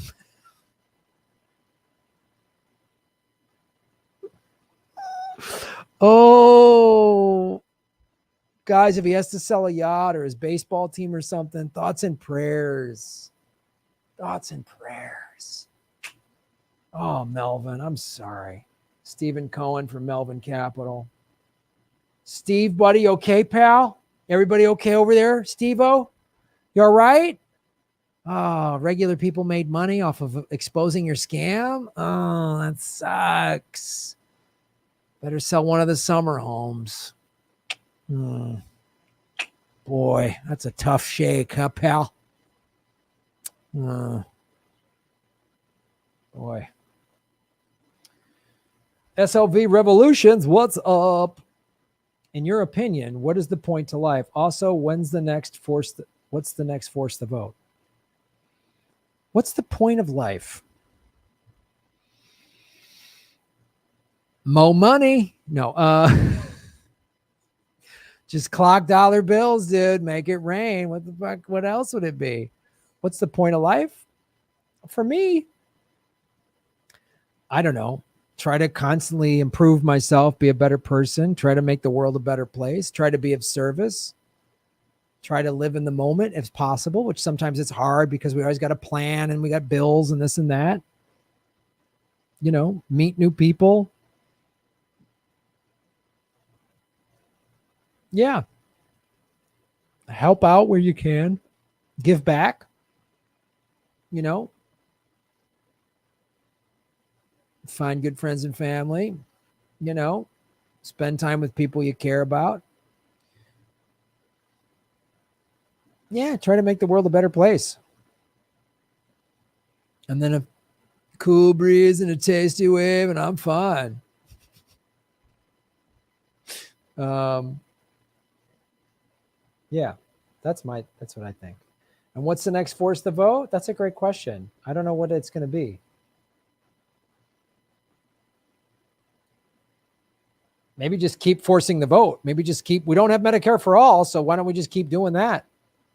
Keep pressuring, force the vote. Now there's no excuses. Trump and the Republicans, it's not the time. You got the House, you got the Senate, you got the White House. Medicare for all right here, right now. Oh, Biden's going to make healthcare more affordable. That's not what I said. I said free healthcare. Yeah, but we got to have an open marketplace. Shut up. I said free healthcare. That's how we have to act with this. Biden is going to sign some new table scrap to the Obamacare amendment executive order. He's just going to give you a bigger can of garbage to dig through is what he's going to give you. Don't take it. Say, no, this isn't enough. Medicare for all. I'm not going to shut up until you give America Medicare for all. That's it. And he could do it by executive order. So just don't back off. Don't back off. Keep pressuring the progressives in the Democratic Party who claim to want to fight for these things. I say this, like, don't be so mean to AOC. She's our ally. I go, all the more reason to pressure because she said she was going to do these things. Lindsey Graham and Mitch McConnell, they've never promised me a damn thing. Not one thing. They have promised me nothing. I've never told anybody to vote for them. I've never told anyone to donate to their campaigns. They're criminals. AOC and the squad and Ro Khanna and that crowd, they said they're going to fight. They said they're going to fight the corruption within the Democratic Party and within the two-party system. They said they were going to get Medicare for all for us. They said that. They haven't. So hold them accountable.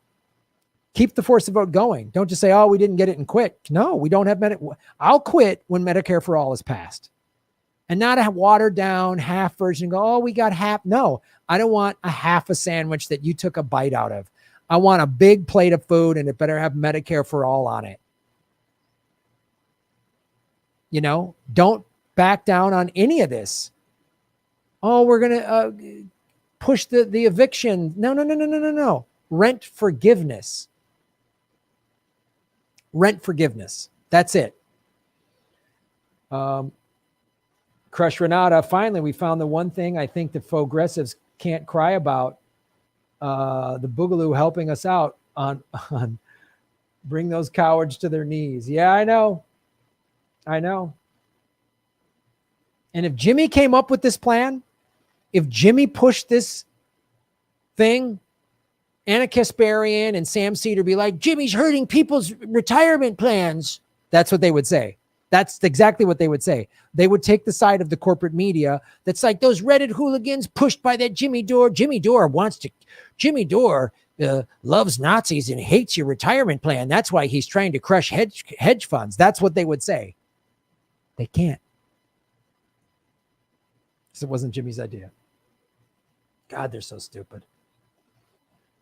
They're so dumb. So dumb.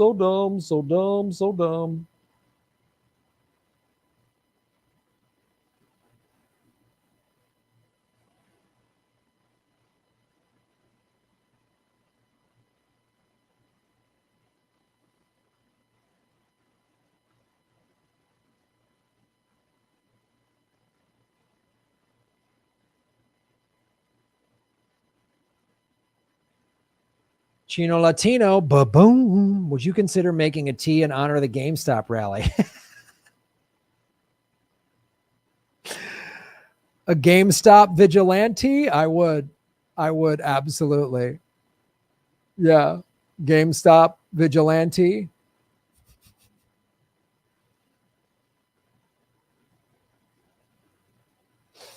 Oh, and I write, don't short your tea. That's fantastic. Fantastic. Oh, let's see where we're at here. Make sure I didn't miss anybody. Aaron S. Trade on Uniswap. Easy to do. Swap Ethereum for ERC20s. Right on. Thank you. Yeah, there's a lot of good exchanges out there. Coinbase, if you're new, it's easy to do. And then once you get more knowledgeable, that's what I'm doing. Learn about, there's Uniswap is good. And also, Bybit, Femex, I've heard about. I don't use them yet, but I will. Chimchurri, it's a good day to watch The Big Short again. Yes, it is. Shave your knuckles for justice.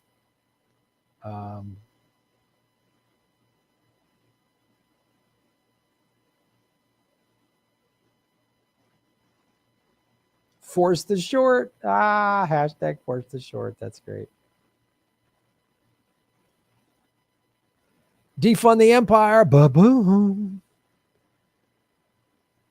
The fact that Bitcoin has any value above zero should get people's attention. The U.S. has waged wars with countries who created their own currencies. I know.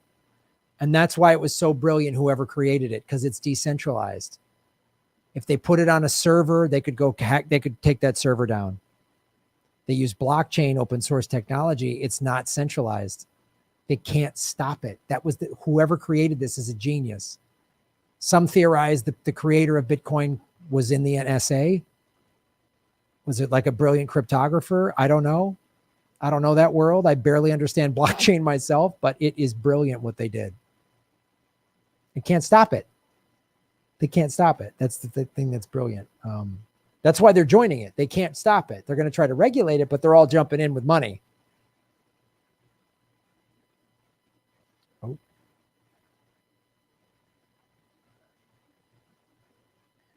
Christopher Dobby, boom. They'll be made whole again, but it's lifting the veil. Yeah, of course, they'll get bailed out. Americans are starving, but the hedge fund will get bailed out. You know, the Federal Reserve is already talking about bailing out Melvin Capital. They're already talking about bailing them out. And that's why we'll see. If the tweet squad can actually prevent that from happening, if they allow them to be given money, then they're, again, just more evidence that they're nothing but good tweeters. Melvin Capital should be given $0. Zero. And the Reddit group shouldn't be penalized at all.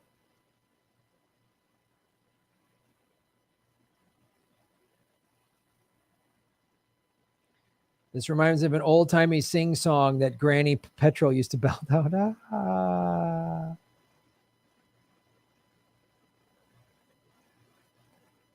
Kate, what's up, Kate? Our moderator, taking requests. Would you ask William Shatner or Darianne to sing I'll Tumble For You by Culture Club? Oh, in honor of Melvin Capital. Yes.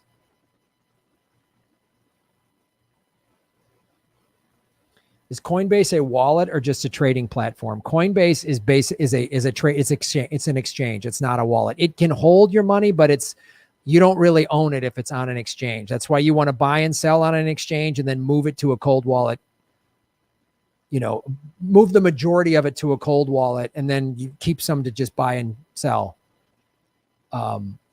Yeah.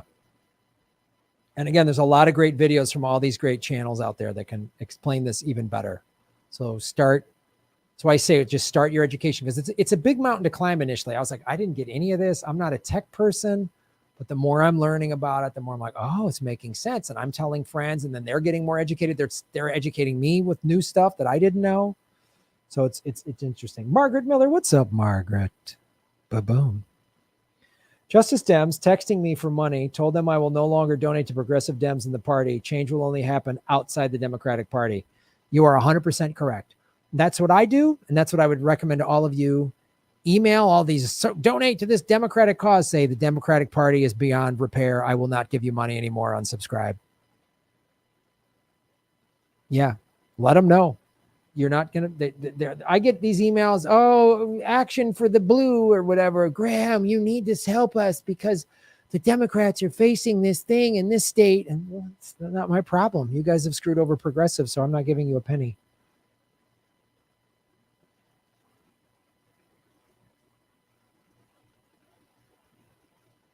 For a great overview of the GameStop phenomenon, the super informative YouTuber George Gammon just now released a super informative vid. Okay, cool. Thank you for that.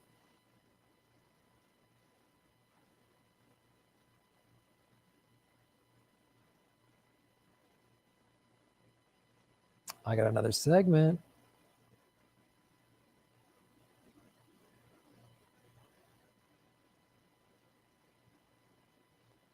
Graham Elwood, how can I get in on a big kale stock? Oh, just send your checks to bigkale.gov and you'll be all taken care of. Bigkale.gov. Just trust me. Don't ask any questions. 573 likes. Major Tom, thanks for the tip over on Rockfin. You just tipped me. It's turned into crypto. Hashtag force the strike. 14th through 20th for $2,000 checks every month, including the last 10. That's $20,000, $22,000 with interest. Absolutely. Yep. We need $2,000. We all need $22,000 right now. None of it goes to Wall Street. None of it.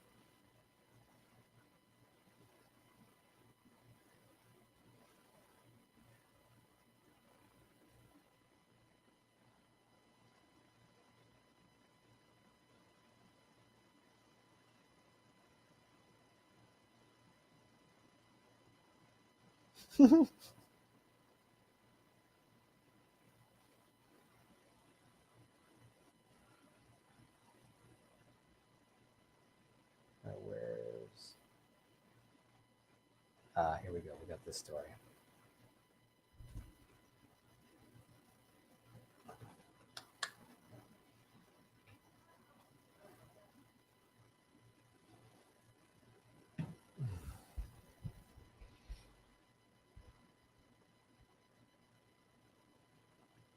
Hello, everybody. My name is Graham Elwood, and you are watching The Political Vigilante.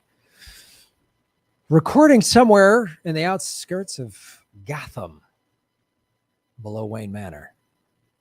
We bring you the truth. Hit the like button. Hit the subscribe button. Those are great free ways to support the show. And watch the ads all the way through. When you click skip ad, we don't get paid. Because we like to call out what's going on. So we've been hearing about the last 10 months during the lockdown, all these companies making massive profits while people are barely getting by. Instacart, one of those companies, very crucial, right? People were staying home. They couldn't go out. At-risk people were just afraid of getting COVID. Instacart, the corporation, was making big money. But then a bunch of employees said, hey, we need to get unionized. Company making record profits. So what did they do? Of course, they did the right thing. They gave their employees union wages because their employees, their labor is why Instagram, if they don't have drivers picking up food and delivering it to people, Instagram has no business model. So Instagram did what every good, solid corporation did. Oh, they fired the union workers. Instacart will lay off all of its unionized workers. The termination of the only unionized Instacart workers in the United States is part of larger layoffs in the company. This just came out January 21st. This is on Vice. Okay, yeah, so boycott Instacart. I've used them during the pandemic. Never again. Not until you bring these people back. I'm not using it. Boycott Instacart. Support their drivers.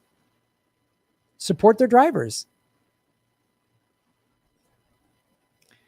Instacart is firing 10 employees who voted to form the first and only union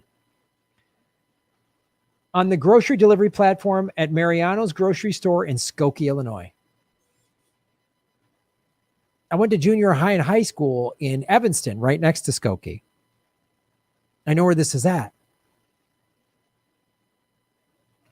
They just wanted union wages. So Instacart makes billions of dollars and they can't even give their employees a solid wage. Employees who are going to grocery stores in the middle of a pandemic, putting themselves at risk, delivering to people who may or may not even have, maybe they're at home getting food delivered because they have COVID. And sure, they drop the food and they wear masks and everything, but they got to, I mean, I go to the grocery store maybe once a week, a couple times a month, maybe, to avoid exposure. They're going several times a day. Putting their life at risk to deliver food and make profits for a multi-billion-dollar corporation. They just want unionized. They just want to be treated with dignity and real wages. That's what capitalism does. Extracts your labor, takes money from your labor, and gives you nothing, gives you pennies, in this case, fired. According to the UFCW, Instacart is firing 2,000 of its 10,000 grocery store workers as part of these layoffs, offering as little as a $250 as severance. What? Wait, what? And we know this from an article a year ago, January 2020. Leaked memos show Instacart is running a union busting campaign. They start union busting a year ago. The pandemic hits basically 6 weeks later. And now they're firing people? So they've had it out for unions all along. This is why I hate these tech companies. Oh, there's cool Silicon Valley people. And the CEO, he's got skateboard shoes. But his first instinct is to screw over workers. While what? He buys a drone to watch him ride jet skis and his, off his yacht. I hate these parasites. Here's a quote from one of the workers that got laid off. Anger is the first thing I feel because they eliminated my job during a pandemic. That's just those Instacart. We're in this. We're all in this together. No, we're not. We're not in this together. You are all taking care of yourselves. You, the billionaires and the government, you clearly have told us you guys are in it together. But the rest of Americans, working class Americans, we're on our own, man. We can't even get a $2,000 check from you guys. And the reason they gave us is cost cutting, the worker continued. Also, Instagram, maybe that's legit. Maybe Instagram isn't making record profits. Gee, did food delivery, did they take a hit during the pandemic? I haven't been paying much attention the last 10 months. Yeah, they're frontline workers. This is essential work, delivering groceries. So they haven't been shut down at all. Any state, any town with the most stringent shutdown rules, Instacart was exempt. For obvious reasons. People need food. But employees don't need good wages. So some CEO sits in their mansion having their food delivered. They're not going into a grocery store, but their Instacart employees are putting themselves at risk and they can't even get union wages. But maybe Instacart's lost a bunch of money. I don't know. Maybe I'm being too harsh. Oh, whoops. There we go.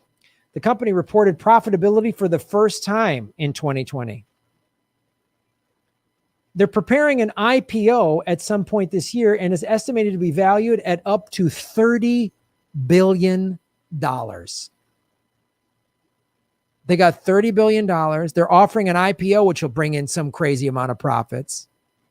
An initial public offering. Their first profitable year was the year of the pandemic.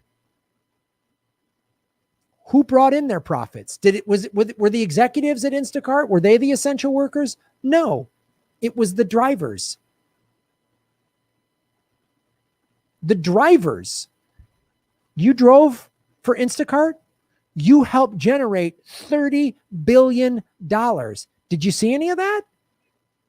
How much of that did you see?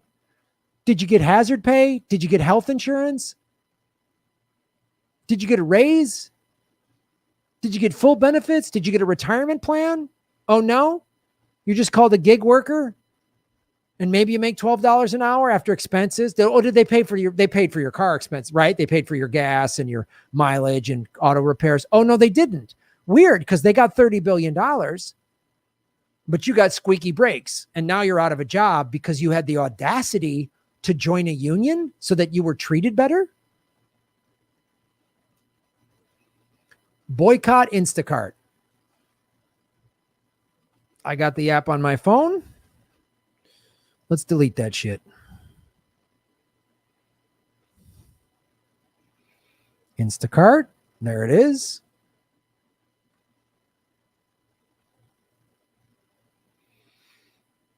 Okay, is there any way we can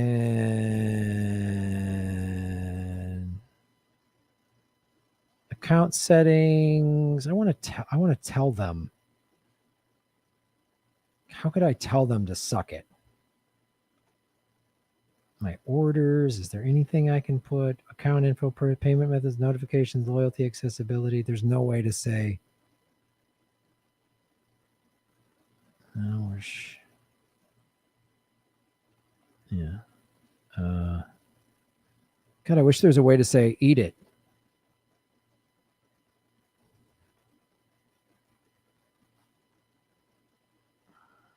Help. There we go.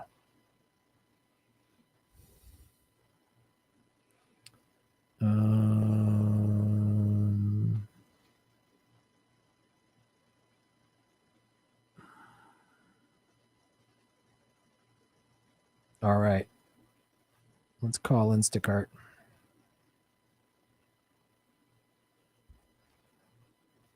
Thank you for calling Instacart. You have reached Instacart's senior support line. If you are a senior, age 60 or above, and need help setting up your account or placing an order, please press 1. If you are not a senior, age 60 or above, please press 2 to return to Instacart Care.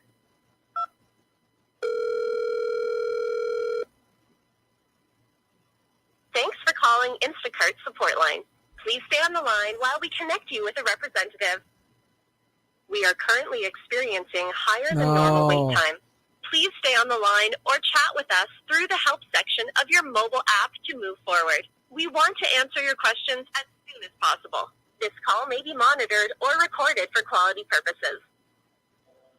All right, so while they're on hold, I guess we'll do something through the help section.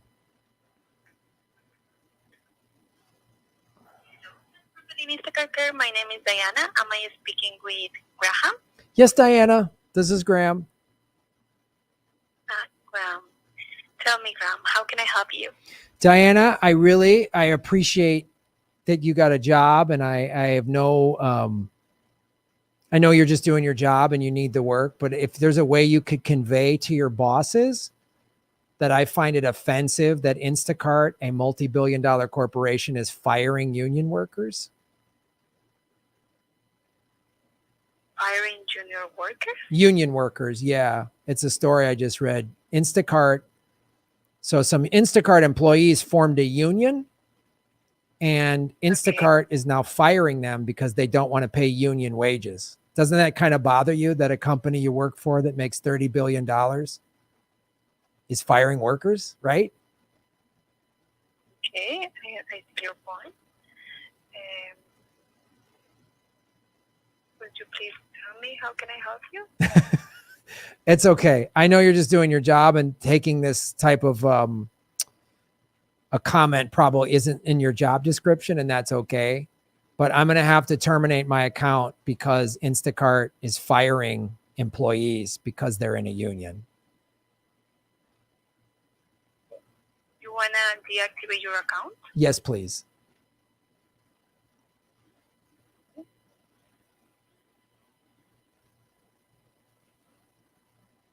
Just give me a few seconds to do it.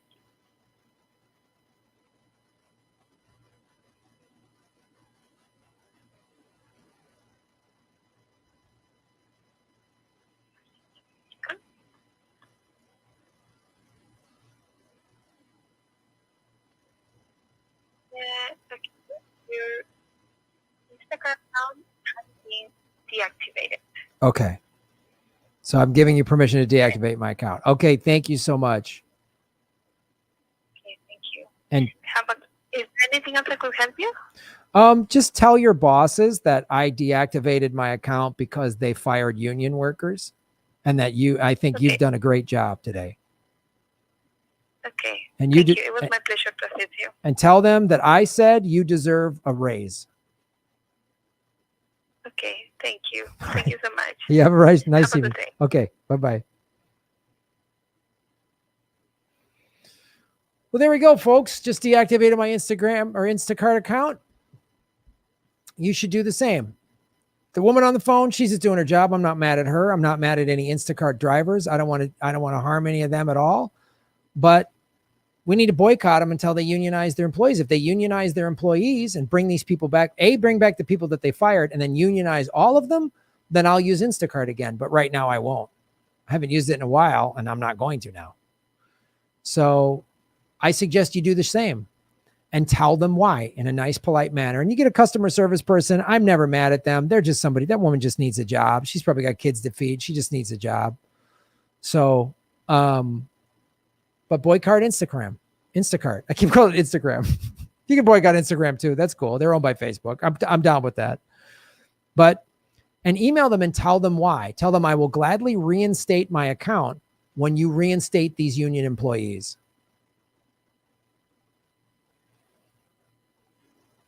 So there's something we can do. There's an action we can take. So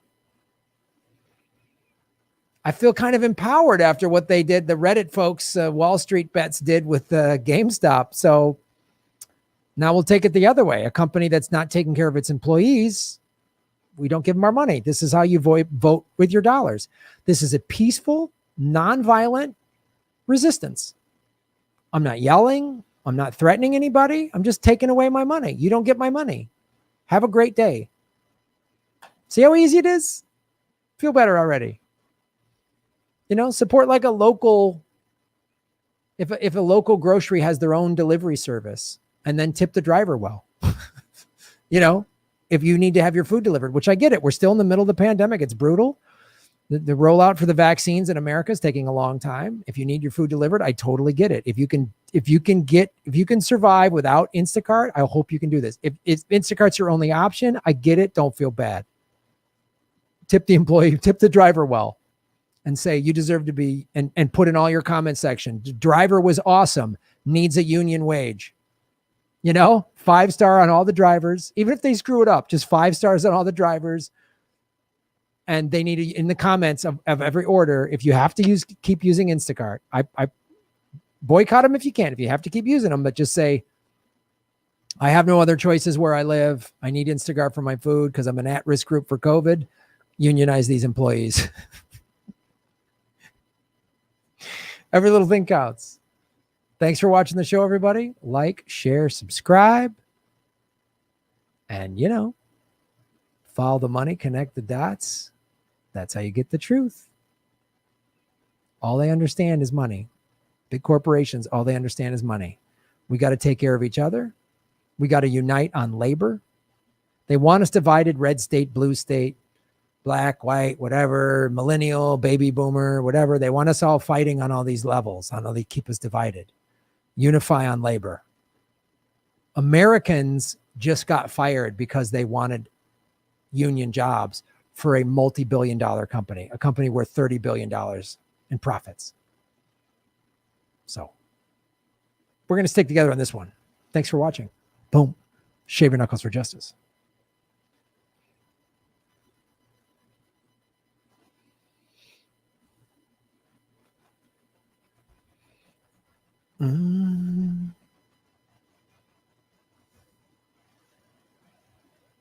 Yeah, most of the time it's not the driver's fault, I'm sure. TYT stopped the unionization of their company. Boycott TYT.